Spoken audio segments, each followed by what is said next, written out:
Welcome back. President Obama rumbled with Republicans during the GOP retreat on Friday, even did a little name-dropping in the process.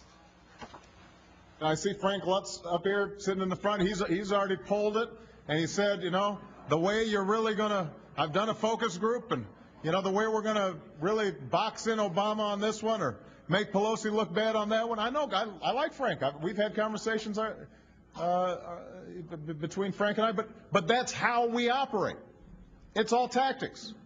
Pollster Frank Luntz called out by President Obama. He is here now. Now that you were surprised by that, now you've had a time to think about what was actually said. Were you shocked by the president calling you out like that? He's right in one sense, which is my job is to pay very close attention to what people say and how they say it. I am looking for body language. I am looking for whether there's credibility and believability, and I do study what they say and how they say it.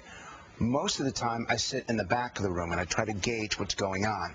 This is a rare occurrence that I really wanted to see how he reacted. Did his eyes narrow? Did he respond immediately, or did he stand back as the questions were being asked? I was looking, a lot of body language research is fake. I wanted to study it and pay real attention to what he said and how he said it. So you were sitting in the front row, and he gave an opening speech and then took some questions, was fairly confrontational throughout this Q&A. I thought he did pretty well, especially considering there was no prompter in sight. How did you feel he did against him? And I was even watching that. If you study him, he actually looks now, even when he has no prompter, it looks like he's side to side. So he's got the whole prompter thing going. CEOs could learn a lot from him, and that's 99% of my work is with corporate America. If they paid more attention to how Barack Obama communicates, to the ease, to the quickness, to the occasional quip. I mean, he hadn't planned to talk about me, but he saw me there and something clicked. Yeah. Too many CEOs are too scripted.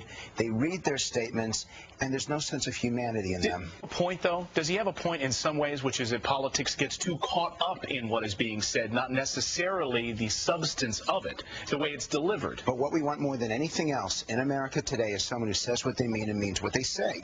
So if they're going to use communication as the way to articulate what they really believe, then they have a responsibility to follow through on it. So I'm paying close attention to those words, then to see whether they match the deeds. So when you met him afterwards, you gave him your book, and he said, this ought to be good for business. He meant, if I hold a book, it's good for business. It's good for my business. He said he sells books is what he's trying to say.